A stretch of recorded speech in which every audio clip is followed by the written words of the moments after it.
Hello friends, আপনারা কেমন আছেন? আশা করছি সবাই খুব ভালো আছেন, সুস্থ আছেন আর স্বাভাবিক আছেন। তো চলুন, আজকের ভিডিও আর থাম্বনেল দেখে বুঝেই গেছেন আজকের ভিডিওটা কি নিয়ে হতে চলেছে। পুরো ভিডিওটা এনজয় করুন।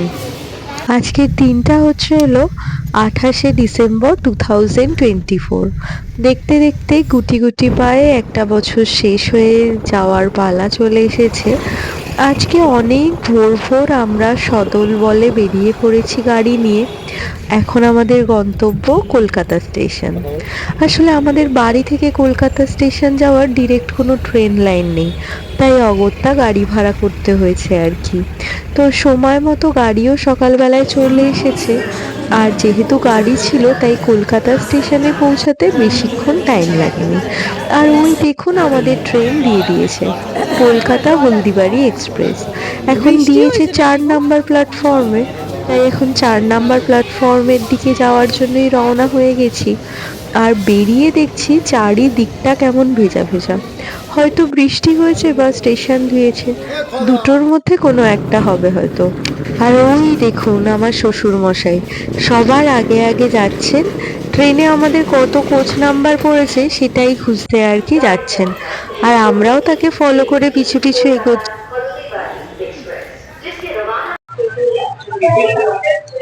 তো আমরা ট্রেনে উঠে পড়েছি, এবার বেরোবো। কেমন লাগছে মা? খুব ভালো লাগছে। Happy journey.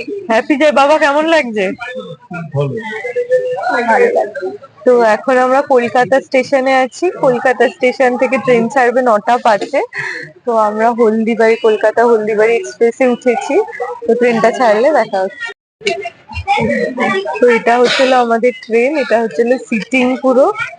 এই যে এটা হচ্ছিল পুরো সিটিং ট্রেন, আর উপরে ব্যাগ রাখার জায়গা আছে। আর এই যে এখানে এরকম আর কি সিট গুলো আছে, এইদিকে 3টে ওইদিকে 3টে করে। হাই করে দাও দাদা ভাই, হাই করে দাও। কেমন লাগছে বাবা?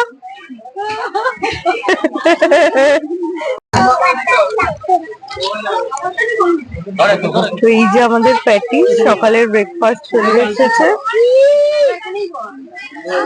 তো এখন আমাদের ট্রেন জাস্ট ছাড়লো, কলকাতা স্টেশন থেকে টাইম মতোই ছেড়ে দিয়েছে। এখন আমরা বসে আছি ট্রেনের মধ্যে, আর পেছনের সিটটাও দেখছি। কিন্তু জানেন তো, এই জায়গাতে না ক্যামেরা আর কাজ করেনি, তাই জন্য ভয়েস ওভার দিতে বাধ্য হলাম আর কি। আর চারিদিকটা এত ভালো লাগছে যে কি বলবো। আর কোথাও একটা যাওয়ার জায়গা হলে, আর সেটা যদি আবার সপরিবারে যাওয়া হয়, তাহলে যেন তার মজাই 2-3 গুণ বেড়ে যায়। এখন আর কি ট্রেনটা আস্তে আস্তে যাচ্ছে। আমাদের এই ট্রেনটা ডানকুনি হয়ে গেছিল। এখন আমাদের ট্রেনটা বিধাননগর স্টেশন ক্রস করছে। আর জানেন তো, আমি মাইকটা যেটা কিনেছিলাম সেই মাইকটা লাগিয়েই ভয়েস দিচ্ছিলাম, কিন্তু কোনো কারণে হয়তো মাইকটা অফ হয়ে গেছিল, তাই কোনো ভয়েসই আর আসেনি। আর এইখানে আমার শাশুড়ি মা নিয়েছে এখান থেকে চাটা একদম পাতলা ছিল, তো সেটারই আর কি ভিডিও নিলাম। আমার আবার এমনি এসি কোচের থেকে এমনি স্লিপার নন এসি কোচগুলোই বেশি ভাল লাগে। কি সুন্দর বাইরেটা দেখা যায়, তাতে যেন বেশি ভাল লাগে। আর এসিতে তো ওই ঢাকা জানলার মধ্য দিয়ে বাইরেটা দেখতে হয়, তাতে যেন ওই প্রকৃতিকে সেইভাবে অনুভব করা হয় না। অবশ্যই এটা শীতকাল বলেই সম্ভব, গরমকালে তো আর সেটা সম্ভব হয়ে ওঠে না সবসময়। তো আজকে যেহেতু সুযোগ পেয়েছি, তাই মনে হচ্ছিল প্রত্যেকটা মুহূর্ত ক্যামেরা বন্দি করি। কারণ আমাদের স্টেশন এর প্রথম আর কি যেখানে থামবে সেই জায়গাটাতে চলে এসেছে। এর প্রথম স্টপেজ ছিল বর্ধমান। বর্ধমান থেকে প্রচুর লোক উঠেছে, যারা হয়তো তারাপীঠ বা রামপুরহাট স্টেশনে নেমে যাবে। আর এইদিকে আমার শাশুড়ি মায়ের মুখেও বেশ চিন্তার ছায়া। তার কারণ হলো আজকে দাদা ভাইয়ের বসতে খুব অসুবিধা হচ্ছিল। তো কথা বলতে বলতে বর্ধমান থেকে উঠে গেছিল ক্ষীর আর রাবড়ি। আমি আবার রাবড়িটাই বেশি পছন্দ করি, তাই রাবড়িটাই নিয়ে। এরপর আমাদের ট্রেন বর্ধমান স্টেশন ছেড়ে চারিদিকে সবুজ গ্রামের মধ্য দিয়ে এগিয়ে চলেছে।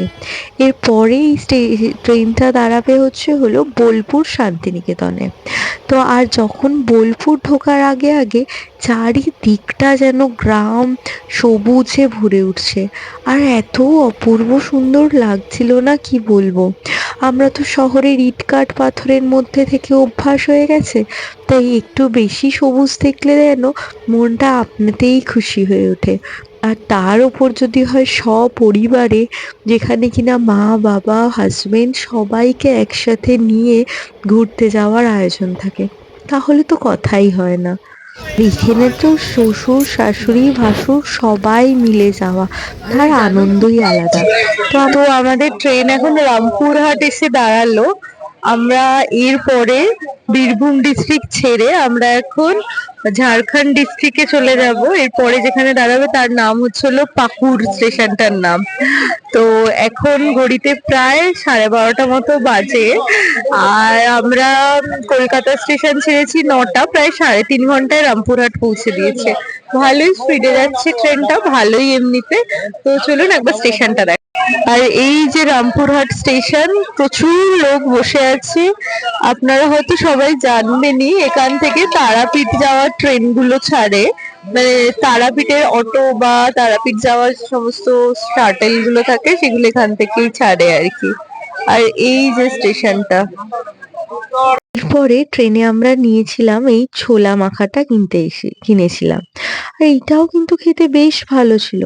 আর ট্রেনে চুটুর পুটুর খেতে প্রচন্ড ভালো লাগে। তো আজকে দুপুর বেলাতে আমরা খাবার অর্ডার দিয়েছিলাম। দুপুর তো আমরা পাকুড় স্টেশন ছাড়ছি, আমরা ঝাড়খণ্ডে ঢুকে গেছি এখন। এর পরের স্টপেজ একদম মালদাতে। তো আমরা খুব এক্সাইটেড ঘুরতে যাওয়ার জন্য। তো চলুন ওইদিকে কেমন এক্সাইটমেন্ট দেখে জিজ্ঞেস। কথা বলতে বলতে আমরা এখন ফারাক্কাতে ঢুকে পড়েছি। আর এইটা হলো সেই বিখ্যাত ফারাক্কা ব্যারেজটা। আর কত বড় জায়গা জুড়ে এই ফারাক্কা ব্যারেজটা।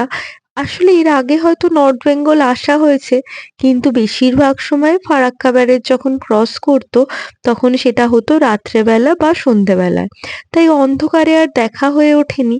তো এইবার যখন ফারাক্কা ব্যারেজটা দেখলাম, তাই ক্যামেরা বন্দি করলাম আর কি। আর সামনেই দেখছি এখানে মৈত্রী এক্সপ্রেস দাঁড়িয়ে আছে। মৈত্রী এক্সপ্রেস হলো আমাদের বাংলাদেশে যাওয়ার যে ট্রেনটা আছে, সেটাই দাঁড়িয়ে আছে এখানে, তাই আর কি ছবি তুললাম। আর এই দেখুন কি সুন্দর সর্ষে ক্ষেতটা লাগছে, পুরো হলুদ সর্ষে ক্ষেত। তো এরপরে আর কি দেখতে দেখতে এখনো অনেকটা পথ বেরোতে হবে। এখন প্রায় সন্ধ্যা হয়ে গেছে। এখন আর এনজিপি ঢুকতে এখনো প্রায় ওই 1 ঘন্টা মতো বাকি আছে, তাই ভাবলাম একবার ক্যামেরা করে দেখাই। যেহেতু সন্ধ্যা হয়ে গেছে, তাই ট্রেনে আলোও জ্বলে গেছে, আর সবাই প্রচন্ড এই যে ক্লান্ত। আমরা এখন চলে এসেছি এরপরে আমরা নেমে পড়েছি। এনজিপিতে, আর এখানে এরকম ভিড়। আর এই যে আমাদের সবাই এখানটাতে দাঁড়িয়ে আছে। কেমন লাগছে সবার? কেমন লাগছে? দারুণ এনার্জি লাগছে। তো চলো এখন গিয়ে দেখা হচ্ছে। তো চলুন এখন গিয়ে দেখা হচ্ছে। এখন এনজিপি স্টেশনের বাইরে দাঁড়িয়ে আছি, আর এই বড় টয় ট্রেনটাই যেন জানান দিচ্ছে আমরা এনজিপিতে পৌঁছে গেছি। তো এখন আমরা টোটো করে চলে এসেছি আমাদের হোটেল নীলাদ্রি গ্যালাক্সিতে। আর হোটেলের ভেতরটাও বেশ সুন্দর, প্রচন্ড পরিষ্কার, টিপটপ। আর এই যে সবাই এখন চেকিং এর জন্য এখানে ওয়েট করছে। আর সত্যি কথা বলতে এখন ভিডিওটার ভয়েস ওভার দিচ্ছি, আর আমাদের এই দার্জিলিং ট্রিপও কমপ্লিট হয়ে গেছে। আর ভয়েস ওভার দেওয়ার সময় ওই সবাই মিলে ঘুরতে যাওয়ার যে মজাটা ছিল, সেটাকে প্রচণ্ড মিস করছি, খুব মন খারাপ লাগছিল। স্মৃতির খাতায় যুক্ত হলো আরেকটি পাতা। আর এই দেখুন, এই মাছগুলো হোটেলের সামনে রাখা ছিল, তারা যেন আমাদেরকে ওয়েলকাম করছিল। তো দেখতে দেখতে আমরা আজকে হোটেলের একদম শেষ পর্যায়ে চলে এসেছি। এরপরে আর এই ভিডিওটাতে লেন্দি করছি না, পরের ভিডিওটাতে আসছে আমাদের দার্জিলিং সিরিজ। তো আজকের মতো ভিডিওটা এখানেই শেষ করছি। ভিডিওটা ভালো লাগলে লাইক, শেয়ার অ্যান্ড সাবস্ক্রাইব করে আমাদের চ্যানেলের পাশে থাকবেন। আর সত্যি বলতে গেলে ভিডিওটার ভয়েস ওভার দেওয়ার সময় আমার প্রচন্ড মন খারাপ করছিল।